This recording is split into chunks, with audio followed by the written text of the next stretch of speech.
because then I always talk and then people don't get stuff. Okay, so this is going to be our last formal lecture. And so now people are starting to ask about the final project. If you want to have a meeting with me, we can do that. I still have some Zoom lectures scheduled, so we can meet during Zoom lectures and ask questions if you want. I'm trying to line up Sienna for Monday on her BCA that we did for the aquarium fishery, because I think it's kind of unique and it was all secondary data, so it might give you some good ideas. A lot of times collecting primary data is just too time consuming for this class. And I also want to point out that there's an actual in the back chapter 14 actually runs through an example of doing a CBA with their own case study. The problem with it is, it says it's called writing the benefit cost analysis report. The problem is that this is actually more of a factory example. So it's probably not the most interesting, but it does kind of run through the parts of the report, gives you some ideas. And again, what you're trying to do is justify how you got to that spreadsheet. What was the benefits and costs? Which ones did you quantify? And if you look at the PowerPoint that I presented, it actually shows you some ideas to make some tables in the report to kind of justify what you're doing. And then you actually back it up with the actual spreadsheet. And you're really trying to define in the report why you picked the variables you picked, why not other ones. And again, make assumptions. Anything you do is reasonable. Again, all you've got to do is say, I did this because I did it like this. This has seemed reasonable. And that I do that all the time. And few people will question you as long as you're reasonable. We're trying to just get to the end of it and not get stuck in the middle. So anybody who wants individual meetings with me, do that. If you want to send me stuff, I'm a really fast editor. I will work on it and give it back to you. I will look at spreadsheets, whatever you need. And actually the class, a lot of you are doing pretty well, except there's a few of you who have yet to turn in anything. 3 people in the undergraduate and the graduate section between them. 3 people haven't turned in anything. And only 1 person is actually in assignment 6 in the graduate course. So most of you are doing pretty well through assignment 5, but no one is really gearing up. So really need to get busy. And then the last thing I want to talk about before we start the lecture is the idea of what it means to get an incomplete. It's not unusual for me to give incompletes in this class. I don't mind doing it. You have until November 1 to make them up. It does show now on your transcript that you got an incomplete, and it gives you the date when you did make it up. So if some of you want to use that week between when classes end in the summer and start in the fall, there's a week there that you can get some stuff done. I'm thinking that your final project, we don't really want to be spending more than about, I would think about 20, 25 hours is probably the max that you should really try to spend. And if it seems like there's stuff you don't have, just say what else you would get if you could, if you had time, give your best guess or your best kind of assumption on what that might look like. Because what we really want is an effort to get through a written discussion supported by a spreadsheet and the tables that you include, and show me that you can get from A to Z and not just do part of a problem. Because I'm just going to tell you what, you think this Excel stuff is hard? This is the easy part. The hard part is getting all the numbers and tracking down exactly how you should do this and deciding, is it an opportunity cost? Is it a shadow price? Is it accurate? I mean, there's a lot of running down. So that's the bulk of the work that you're doing. And then what you're trying to do after that is organize the data so the listener or the reader agrees with your situation as you put forth your conclusion. Because sometimes, I think the bird one, in fact, I got to load that up. When I did the cat bird thing, cat lovers got really frustrated that we use secondary data to estimate the value of a shearwater. And we had data about how many shearwaters were getting killed by cats, and those were both secondary numbers. So someone who was a cat lover got really upset about those numbers. And I think that's kind of missing the boat, because the answer was not really that responsive to the level of those numbers. And that was published information, so there's no reason to suspect that it's horrible because it had been vetted by scholars. So this person just got all upset. So again, part of this is just defending your position. This is what economists do. This is what we're bred for, because we all have different ideas. And so a lot of what we do, we're kind of professional arguers and probably known to be a little bit unemotional about it. So again, line up the ducks, make your case. And if you need me to look at something, I'm here. So I'm ready to help. So we're now going to share the screen and do this last lecture, which is work that I actually used to do all the time, and I got out of it because I became more interested in cost-benefit analysis. And the reason why I did was because I think it's more useful. So we'll talk about that. So we're going to talk about chapter 12, and the bulk of it is really talking about valuing non-market goods. This is something I used to do all the time, and I frankly decided it wasn't that interesting because it's very difficult to replicate it, and it doesn't really resonate very well with people. So I got more into benefit cost analysis because I thought you could make a more credible case about things. And I think in my career that has proved to be true because that's a broader scope and I can apply it to more things. And if you know how to do these things and market them, then the results are actually quite powerful, and it actually results in the reader doing some of their own thinking and placing their values relative to the values put forth in the discussion. So I just think it's more useful. So suffice it to say, I've done a lot of non-market good evaluation. In fact, I think I was just talking to someone earlier today about valuing agricultural views. And my work was quoted work I did in the 90s. What's the value of a view of an agricultural landscape? And because I'm very well known for my landscape research. So there's a lot of things I've done that are nice, but I try to do more practical work as I got older. And I think it's really borne out with benefit cost analysis. I think it's some of my better work. So we spent a lot of time talking about market goods and services, direct and indirect. Direct, where we just go to a market, an output market, and we get a price. Then there's some indirect things that we have to do because we had to look at some shadow prices, some of this tax discussion we've had, that's a bit indirect because it's not obvious to you that if we use government money, it's more expensive than if we use private money. And we have to go through this whole rigmarole of these assignments to demonstrate it to you. And that's indirect impacts from markets.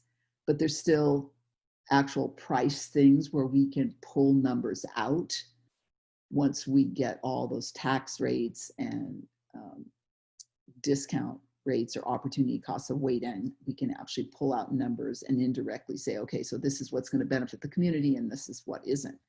Non-market goods and services are kind of a different ball of wax. Some goods and services, of course, are not sold in markets. The first problem we have with markets is this ability to exclude people from consuming things. In order to do that, we need to have a very well-defined set of property rights. So this allows us to change ownership. It's very hard to, like, for example, I'm now living in a place with 360 mountain views. Every day I'm driving around in these views.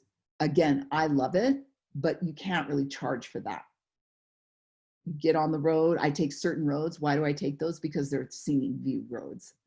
I don't take the roads that the more normal traffic takes because I'm on a view. Doesn't cost me anymore, but I still love that view. So these sorts of things are things you can't exclude me from doing. They're public roads. I can take any road I want. So in order for someone to actually sell things in a market, they have to have the ability to exchange those property rights.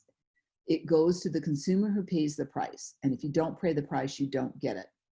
That excludability is really what that owner needs to be able to enter a marketplace, because otherwise they can't charge enough to pay for the resources that they use in producing their goods or services.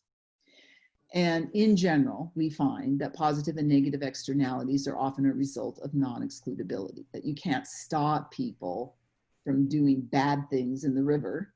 It's a public river and they do bad things. You'd have to police them 24/7. You can't stop some of these things. Same with the positive things like the views. I can take Gooch Hill Road and I can see these amazing views, but I don't have to pay to live on that road. I can see all these gorgeous farmlands, these great mountains, very little development. So that's the road I'll take, and it doesn't cost me anymore. So can't exclude me from that one, and I'm quite happy to take that road. So that's what I do. So in that case, that's a positive externality for me that I'm not paying extra for. But I'm sure maintaining that land and those scenic landscapes are not free for those owners who farm on that land. They probably don't make the money they'd like to make because they're farming and they're not making as much as a developer. If it was Quick developed, question, real quick. It might be totally off topic, but what about restaurants that charge for ambiance? Like usually their prices are, you know, marked up if it's on a beach or something like that. yes. So they are really trying to exclude you. So it really depends on that municipality that polices that beach. And we do see situations where people try to use public space and we prevent it. Like the issue in Hawaii with the privatizing of the beaches and the non-privatizing of the beaches, what you can do on a public beach, you can't sell stuff unless you have a license. Look at the UH. What's the food service? Sodexo. Sodexo. They are basically granted a monopoly. So they're the only ones that allowed, and they're able to exclude other people. I think that's becoming more controversial, but it's true that everybody wants to be able to exclude, take advantage of a public view that everybody should be able to consume, but they'll try to exclude it because that gives them an advantage. And these sidewalk cafes are some of the examples. Why I can literally tell you in my own life, I've got this situation in Colorado where I own this land, and some of this land is being used as a parking space. And I tried to charge these restaurant people for their patrons parking there, and everybody got all upset with me. And I was like, look, this is a liability situation for me. I'm not making money off this. You guys are just, and then apparently the post office is letting people park there for free and go to this restaurant. And I was like, well, in Montana, that wouldn't be happening because they wouldn't allow that. They wouldn't allow you to use public land for one owner. So everybody gets all upset. Oh, you don't understand. I said, no, I totally understand. You don't like me because I'm an outsider and I'm trying to change things. So I get that. So in the end, I just put up a disclaimer. But the reality is, if you left it up to me, and if I sit there long enough, I'll open a restaurant or a little food truck on my land and use that public space that other woman is using for her restaurant that's actually post office parking. That's what I would recommend someone do, because you're letting people do it. You're excluding me, but you're including her. You know, this is the kind of stuff where people don't get it, but that is really what an externality is. And people may not say much, but it happens all the time. You know, people's music is too loud. Do you tell them to turn it down? Your neighbor's dog is coming over and pooping on your yard. Do you do anything about it?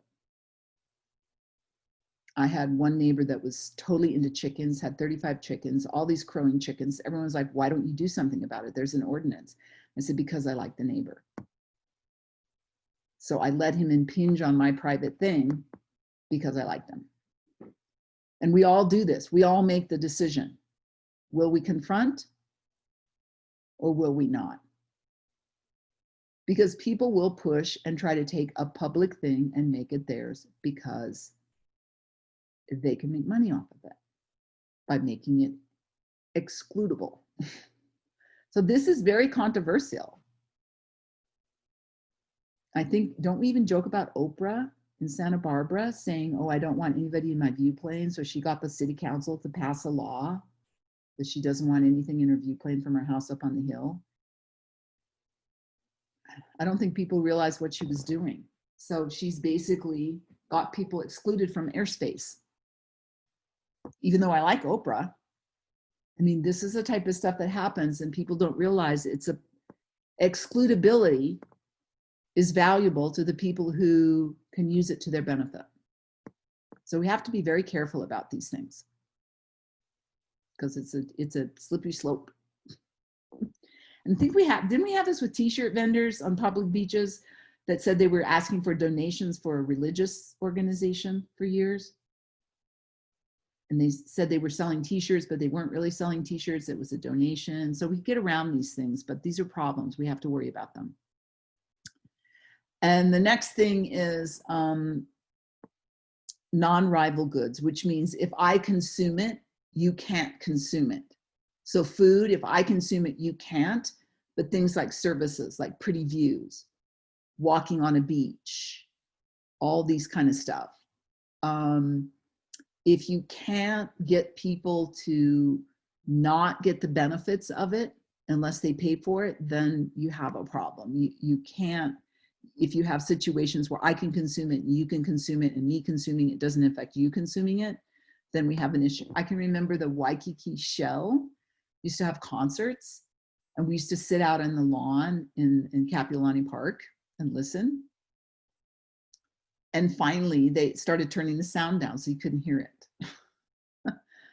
It was really nice. You just sit out there and not pay for it. But again, finally, it got stopped because people realizes that it was a non-rival consumption, that I could hear it without paying for it because it was in the air. So these kind of things happen all the time. In general, if you have non-excludable, non-rival goods and services, they're provided by the government because private people won't provide them unless there's a profit motive. This is the problem with the private market. They need that profit motive. So if we're going to provide public goods, then we need that social benefit cost ratio. And the problem is, if you don't have a market, how the heck do you value the good or service? Very difficult, extremely difficult. So that's what causes our problem, because we tend to value things often based on market prices. How many times do you go to the grocery store and say, oh, I want a really good bottle of wine, or I want a really good cut of meat, or I want a really good this or that? Do you go to the most expensive one? How often do you do that? Somehow more expensive is better. I've tested it. People, if they don't know what they're doing, they will pick the highest price because, oh, it must be the best one. So this is another problem we have. How do you actually value things when we don't have a market? That's why we like markets, because it lets us all vote with our dollars. And if we can't do that, then we're a bit at a loss.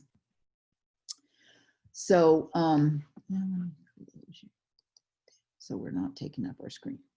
So pure public goods and services.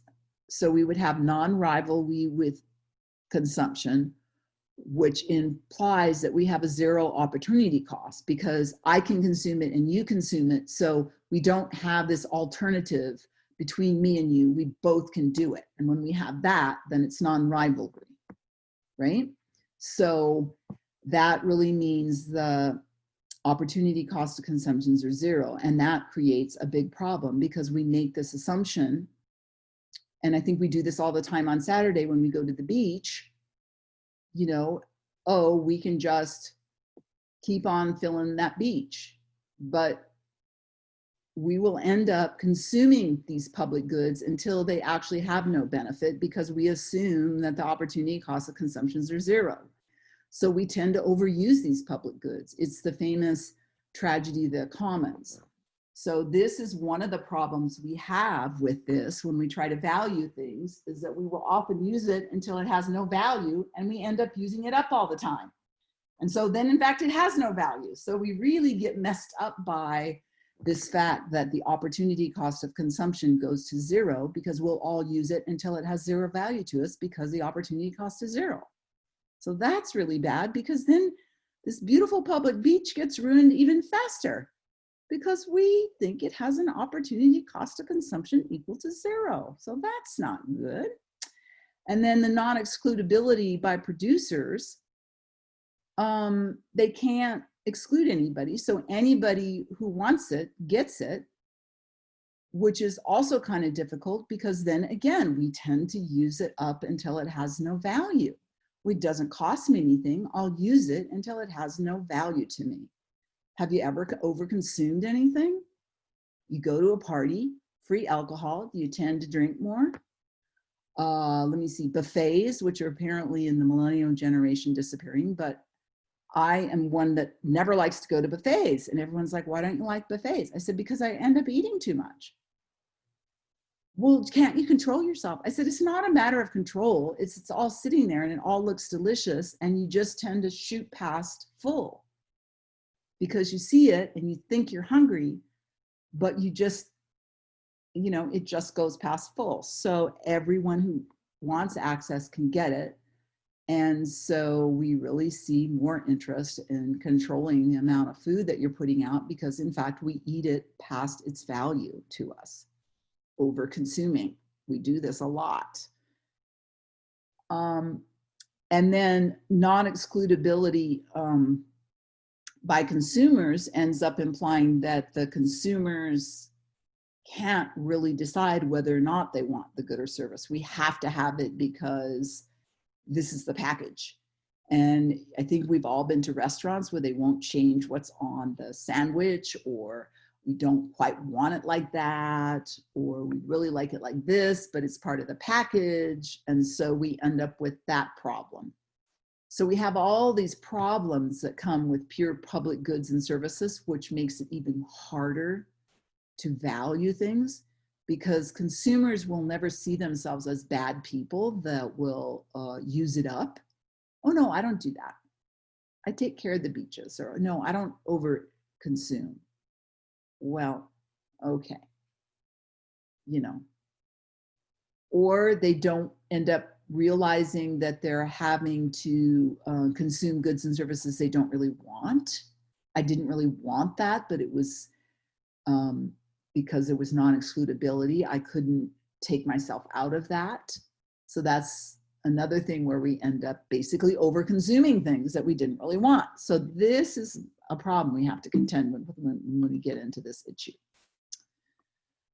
Private goods doesn't have any of these problems because people will be paying for what they're consuming and they are able to vote with their dollars. And if they don't want to buy that service, then they'll go somewhere else. But when you go with a public entity, you pretty much have to take the package. Then we have semi-public goods. So those would actually meet these two criteria. You can consume them until they have a value of 0. And we have producers who can't exclude people from them. But we don't usually have this thing where you've got to consume the whole package, right? You've got to take this, you've got to consume this. So generally, semi-public goods would meet criteria 1 and 2, which would mean they have 0 opportunity cost of consumption, and then you can't exclude anyone from using the good, but you still have choices whether or not you want to engage with that good or service. You don't have to take the package, as it were. So internalizing externalities or goods and services that have no market value, we have to do something. We can't just say, oh, we don't know. Well, you can say you don't know, but a lot of times what I'll do if I don't know and I don't want to do the research to find an answer or estimate the value, then I'll look for some other source, which is what we did in the feral cat paper, where we actually looked at, okay, feral cats kill tons of birds, but let's just concentrate on the only one that we could find a value on the life of a bird, and had data on how many cats were killing, and that was the shearwaters. So we just went with that and said, okay, at minimal, this is the value of the birds consumed by feral cats. We had the data, it was all secondary, we estimated it. So it's kind of similar to shadow pricing.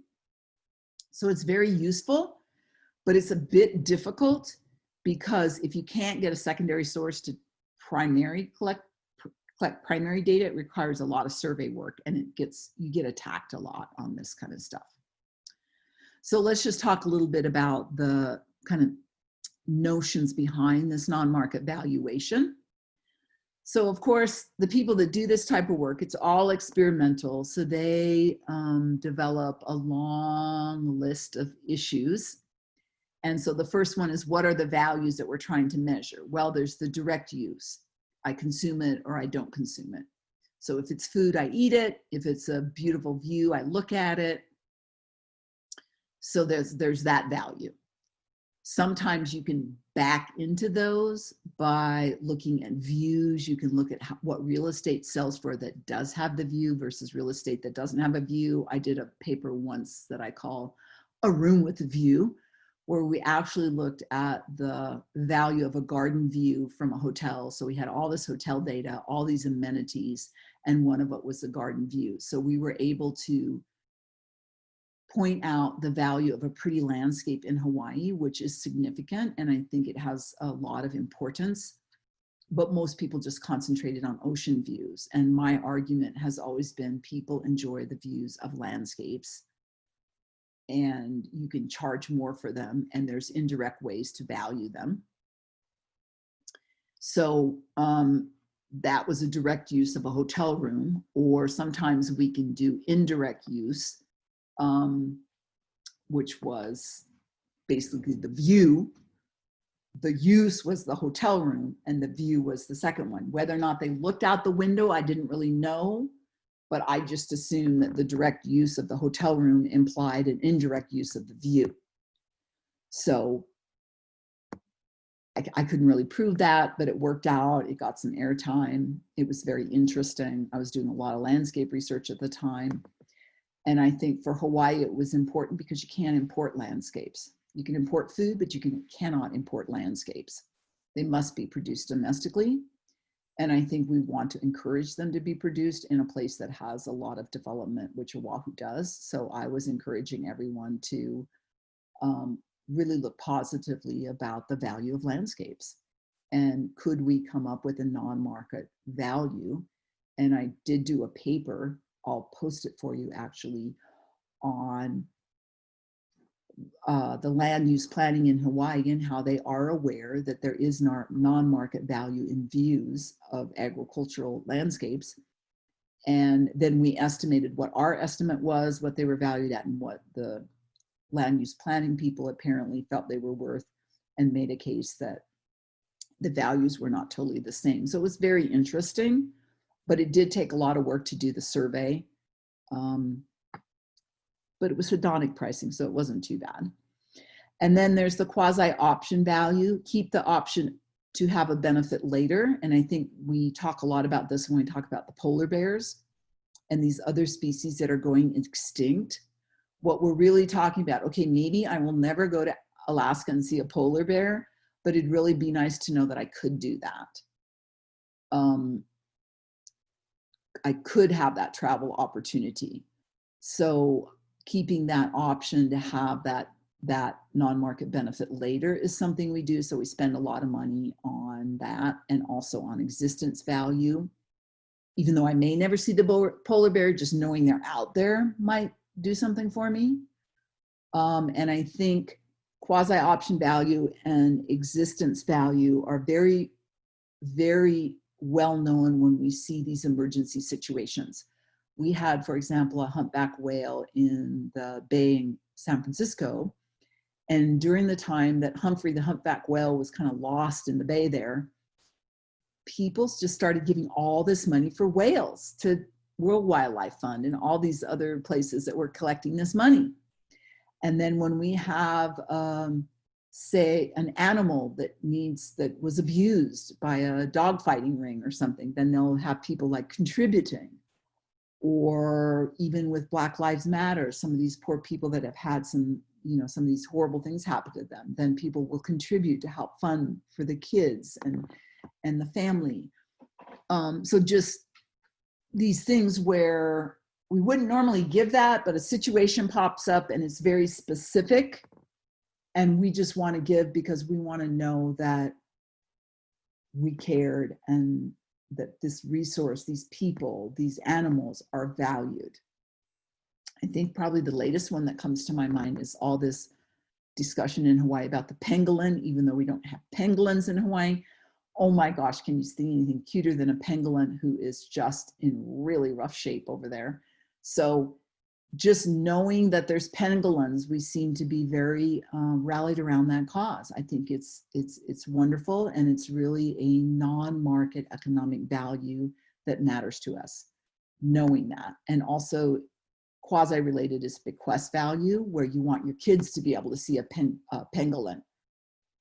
And I have to tell you, first time I went to Africa and actually saw a giraffe just coming out of the bush at our car, like 2 feet away. It is fun to know that you can go somewhere and actually see these animals. It's very interesting. And also some of these natural places. The first time I saw the Great Wall, it was like of China, it was 6:30 in the morning. I was the only one there. And I just have to tell you that it was just super exciting. So I can see where these quasi-option existence and bequest values really do matter. I'm not sure how you tease that out exactly, but this is in the lump. And I think it's probably very real, because I can't imagine anything more beautiful than some of the sunsets I've seen, or the sunrises, or the landscapes, or the unusual animals that I have seen. Some very unusual things that you would only see in the wild. It's very, very interesting. So I can relate to all these things. I'm not sure that you could totally get a number and allocate it to all these things, but that's what the economists really put forth as the totality of all this non-market valuation. So there's kind of different ways we can approach it. The first is production approach. So you kind of measure the contribution of the resource to those that use it to produce goods and services. So for example, this is what Mehana does when she's looking at subsistence food gathering, that you're really looking at the value of that fish that comes out, all the family time spent collecting it, how it contributes to the health and well-being in the sense of nutrition, in the sense of getting exercise, in the extent of social and spiritual bonding, cultural bonding. So that is kind of a direct use approach, a production approach in many ways. I think it's very valid and it's very important. Another type of thing that I often do is talk about the cost of preventing damage to the resources. I worked on a bird thing in the Alakai one time, and that's what we actually did. We looked at these different ways to keep birds alive. And we looked at, say, rat traps. What does a rat trap cost? What's it going to do? How many birds is it going to keep alive in 30 years? So we compared all these costs to the benefits, which were number of birds in the population in 30 years. So you're really looking at preventing damage. That's sometimes a little bit easier to do than the first one. A lot of times we're a little too late for that one, because we're usually at the third one where we're looking at the cost of fixing it. And I just got to say, this is probably what depresses natural resource and environmental management students the most. Restoration is so incredibly expensive. It's much cheaper to prevent the damage before it happens. It really, really is. But we just cannot control our little selves. So it's very, very difficult. The other problem I think we have in this approach is we tend to be an all or nothing group. Conservationists are very pro-conservation, but we really can't save it all. So sometimes we get in a situation where we find our cause and we stick to it, and that's the only thing we care about, and everything else shows up on the negative side. So sometimes these approaches become difficult because you'll have one group wanting to prevent the damage, another group wanting to fix damage, and a third group really wanting to talk about how they use the resource as if they're the only ones that matter. But we have a group that has a bequest value, a quasi-option value, and they may never even interface with the resource. So they would never even enter the picture. So again, these are valid measures, but there's problems with all of them. And probably the worst one is fixing the damage. When I look at restorations, so expensive, very difficult to get ahead, particularly given the cost of public funds. There's a lot of things we want to do with public funds. And as I said before, a lot of times the allocation goes to the person that's making the most noise. So that is probably not the environmentalist. Well, they make a lot of noise, but it's much easier to get action on a very pointed approach. The next thing is, okay, here we go. Those economists again, revealed preference. And I like revealed preference because you're not trusting someone to give you an opinion. Most people will tell you what you want to hear, but here you're actually trying to figure out what you prefer based on your actions. The first one is the travel cost method. So you look at how much people are actually spending to go to somewhere and see it. And if they're willing to go there and spend money, then it must be worth at least what they're spending. So to me, that makes very good sense, because when I'm going somewhere, that's what I'm weighing. How great is this going to be versus what's it going to cost me to go? And, you know, just let me give you an example. I'm like probably 40 miles from Yellowstone Park. I started going there when I was 9. The first time I went there, I saw 45 bears, thought it was the best thing on earth. And the last time I went there was in 2005, and I was totally unimpressed because it just wasn't what I remembered. So I am not beating a path to Yellowstone Park now, so I won't incur those travel expenses, because last time I was there, I just didn't think it was worth it. It's crowded. They've destroyed it. The colors have been destroyed. When we used to go, when I was a teenager, we would actually be able to go hot potting in the river outside the park and all this crazy stuff we used to do. And there I would spend the time and money to go. But now I wouldn't, because I don't see that it's worth it. So that gives you a feel for what my non-market valuation is. And it's all based on how much I'm willing to spend to go there. The next option is a random utility method, and you have to actually estimate a demand function for a recreational site. Usually this is done by some sort of survey with some sort of bidding game, when they say, okay, if admission was that much, you know, or they change admission, or they do something where to help them generate a demand curve and a willingness to pay based on a more real situation where you actually have to pay.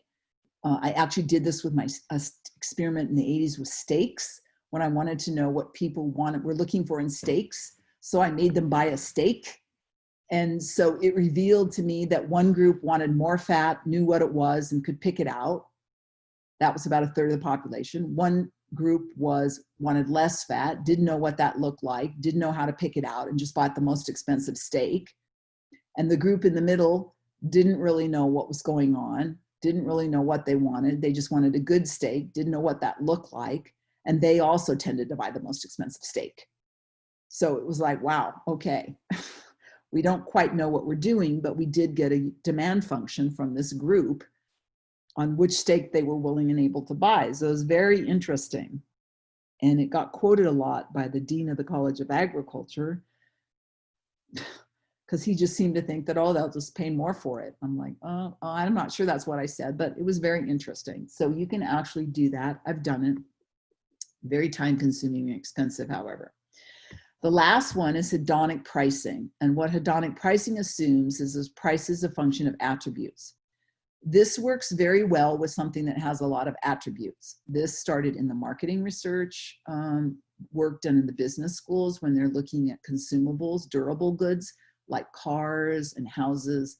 If you ask a real estate person, they'll tell you how much more an extra bathroom is worth. More bedrooms versus an office. You can actually find this data. You can find it for cars. How much more is this worth? How much more is that worth? I told you about my hotel room study. We measured the rooms. We measured the size of the bathrooms. We measured the amenities, like was there a pool? Was there a spa? Was there this? So we had all these attributes, and then we predicted the price of the room including the view of a garden. And from there, we could figure out from that equation that we estimated the value of that view. You do need a lot of observations. So I think we had 400. It's not a difficult estimation. I like this type of thing, but it doesn't work well with things that are easily consumed. It works more with durable goods that last a while, like a car, because they'll have a tendency to have very well-defined attributes. If you're looking at fresh fruit, for example, and you're buying cherries, kind of hard to figure out many attributes of a cherry. That was my problem with steaks. We were very clear on our attributes because we used the USDA grading standards, but the consumers were not clear. So hedonic pricing did not work that well because the consumers were totally confused about what the attributes were. They wanted a tasty steak, but they didn't know what that looked like. So if you can't identify the attributes, then the hedonic pricing doesn't work. But it's a very interesting approach, and I generally prefer revealed preference because you don't have to rely on asking people. The next method is stated preferences. And so these are something a lot of ecological economists are interested because you're kind of trying to establish a value, and you just run around and ask people how much they would be willing to pay. The other option is discrete choice modeling. So you have contingent ranking or contingent rating. I generally tended to favor discrete choice modeling. And I also tended to want to do more of a rating than a ranking, because the rating allows you to see if I like this one 3 times more than that one, because that one may be 3 times more expensive. So I want to know if you like it 3 times better, only twice as much better, because that's going to affect the decision on how much you're going to supply. It's not particularly difficult, but now this work has gotten very picky how you actually do the survey. The main problem I have with it is not replicatable. So you're going to get a number that applies to a specific situation at a specific point in time. And it's difficult to argue that that's a one-size-fits-all number because you've done it around a certain scenario. You have to build a scenario before you can go anywhere with this. I think I did one that was actually published in the Journal of Marine Policy on swimming with dolphins. How much more were they charging swimming with dolphins when this was first brought up as a controversy in the late 90s?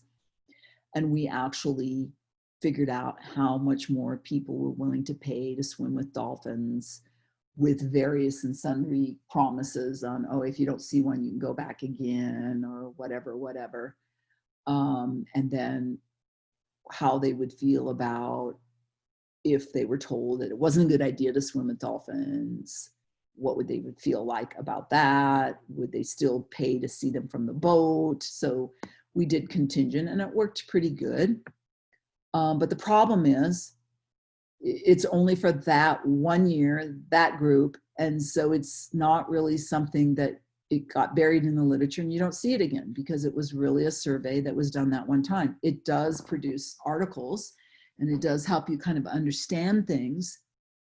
But sometimes I've had situations where people don't tell the truth. We did in a paper on giant clams, and we surveyed two types of groups: retailers that sold to small home buyers and retailers or wholesalers that sold to like restaurants or large industrial aquarium areas like shopping malls and stuff like that. Mostly restaurants, I guess, would be the prime one, although hotels sometimes will have them. And we thought bigger was better. It turns out that was a lie. Bigger is better for the industrial market because they want to see a big giant clam, which are very big and very pretty if they have color in them, which was one of our attributes, because you have to actually do things to make them be colorful. And then we found out that the small retailers lied to us that bigger is not better, that for the home market, they want to buy that baby clam and grow it themselves. So we had to redo the whole experiment because the pilot, they kind of lied and we couldn't get the data to fit. We were kind of frustrated, but they just finally admitted it to us that, yeah, it's true. If you're a home aquarium person, you want to buy that baby clam and grow your own baby clam in your aquarium. But if you're at a restaurant, you want to see a full grown one, and that's what they're buying at restaurants. So we actually had to redo everything. So this discrete choice modeling can be very difficult, and it's just not something that produces a very robust answer. So I used to do a lot of it. That's why I kind of got out of it, because it produced a paper, but it really didn't do much to help the situation. So I'm not saying it's not good, but it is difficult to actually use that information and convince somebody, because people don't believe you when you just ask people their opinions, and people do end up giving you stories, and then it's not really accurate. So I kind of like more revealed than I like stated.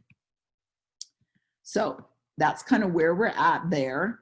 I think in the homework, it's pretty easy. I think there's a travel cost method with revealed. I think you're asked about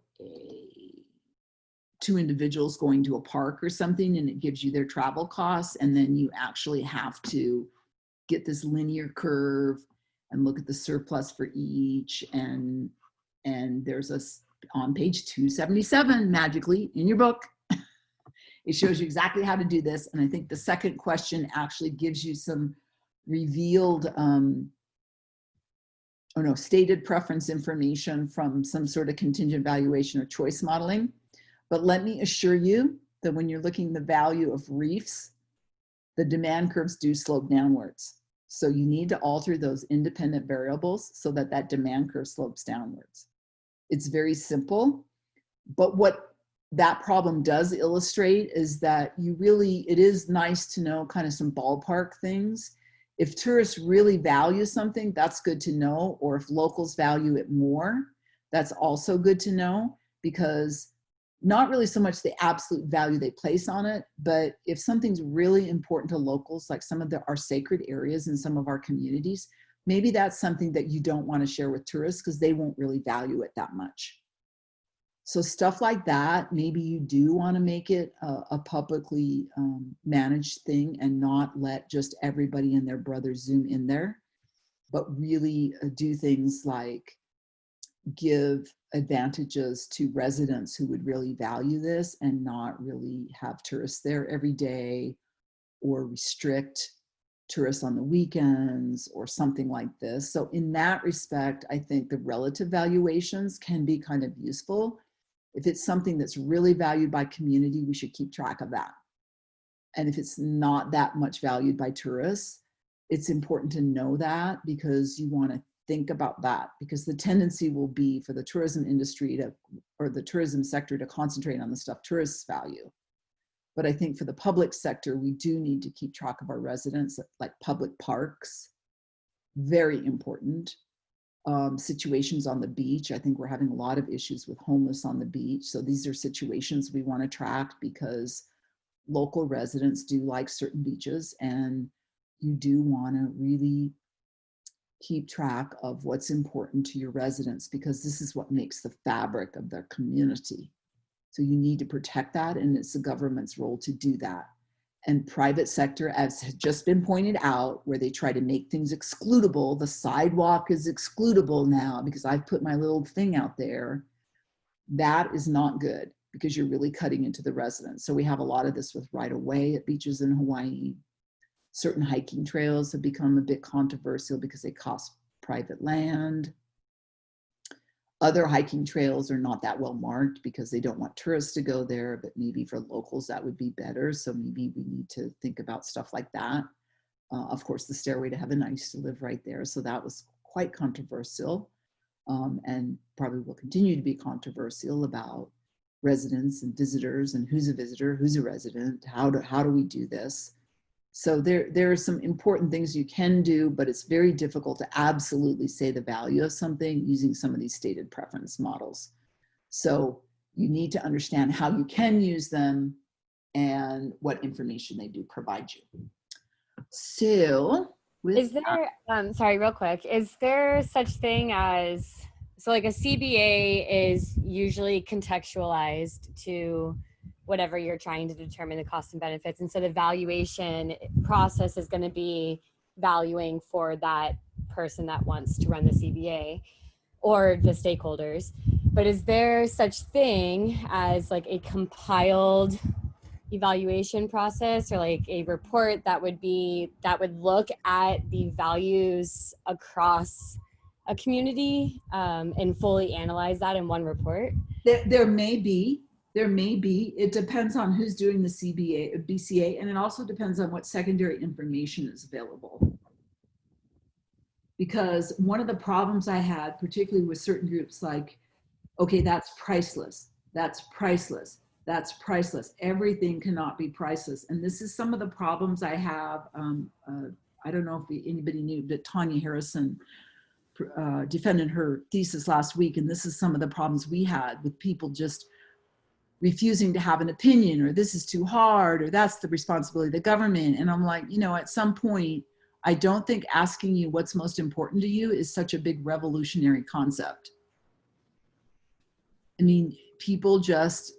I just wonder if if it would help the delivery, because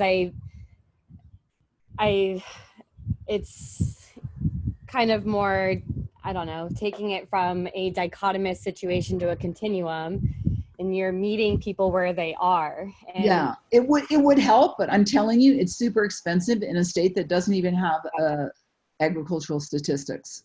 right. Like, we can't even keep track of our agricultural statistics. That's how little we're interested.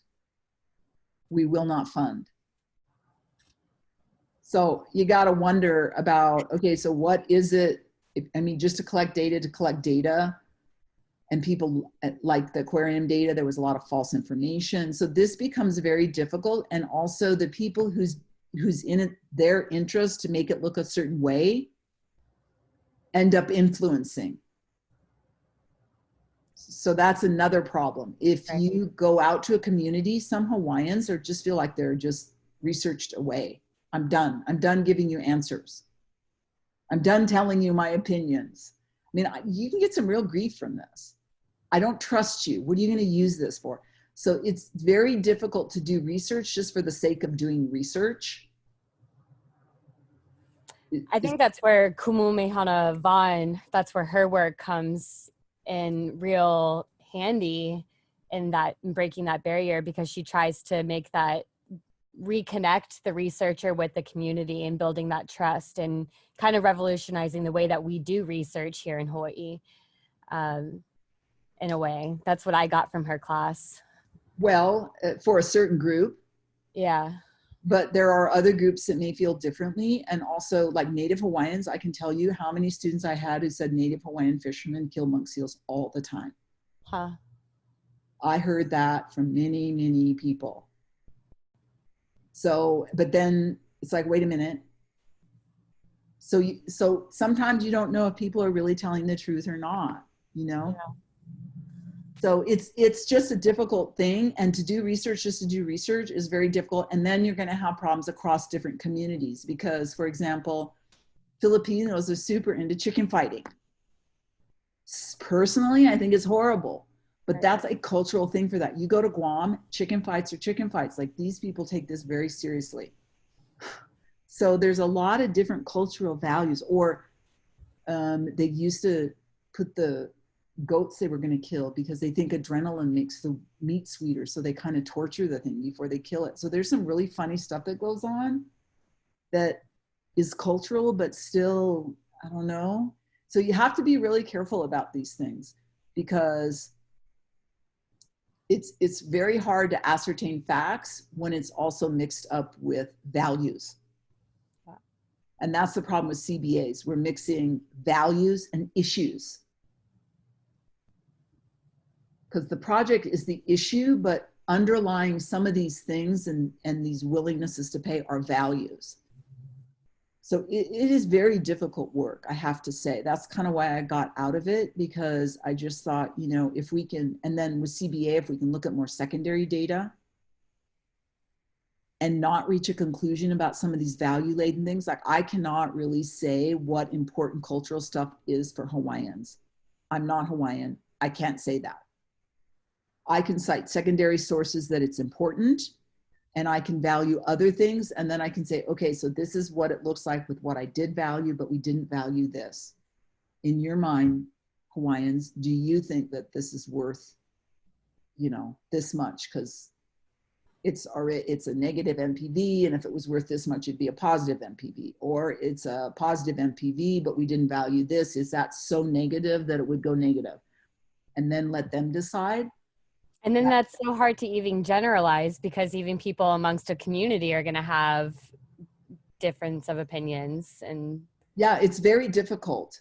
That's why we need a lot more participatory discussion. And a lot of times they don't want to get into it. Or I'm going to be really honest, my big problem with Hawaii was everybody wants to talk about it in the parking lot. I'm like, no, I want to talk about it all as a group. But they would get me in the parking lot and start talking to me. And I'm like, look, I'm not the arbiter of this discussion. We need to all sit in a room and talk about it. So that's why I did work on something called Mental Modeler, which kind of helps people look at scenarios of with and without to kind of come to agreement as on a group value. And that I think was very useful also to try and look at some of these things, because it's really hard to have these discussions. Can you share some of the work that you did with that Mental Modeler? It sounds interesting. Yeah, Mental Modeler. I have a paper. I pilot tested the software actually, and that paper got a lot of reads in disaster planning on Oahu, because the people on the North Shore were telling us it was a bunch of garbage and they knew exactly what to do. So we ran them through this whole thing, and we came out saying, oh yeah, we didn't know what to do, but this Mental Modeler really helped us come up with our own model of what the community looked like by ourselves. And then we tested all of our ideas, and we really learned that some of our ideas were wrong.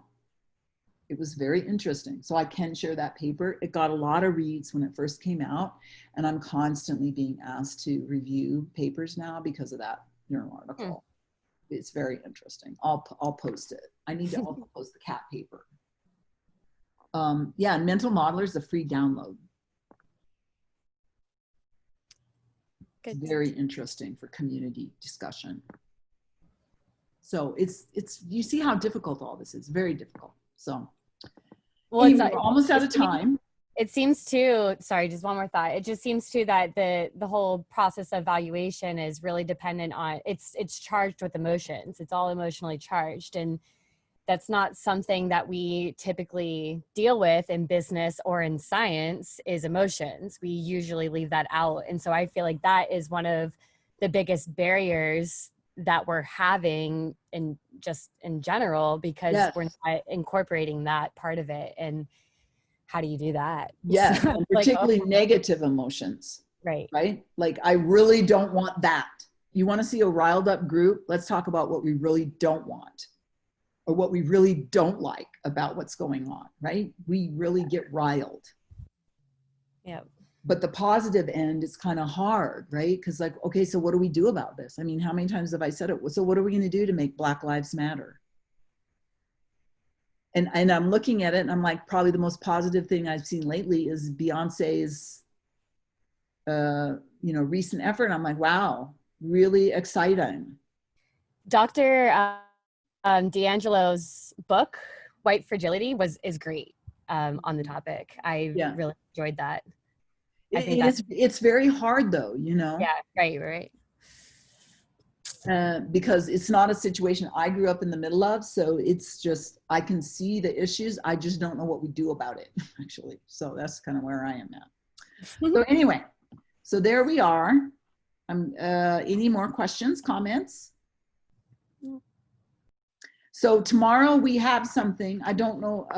I don't really have a lecture, but we have something on the schedule. So I'll show up, and then if anybody has questions or wants to go over homeworks, we can do that, because I really want you to now concentrate and get the rest of these homeworks done. I will be there, and I will have some questions. Okay. For both homework and group project.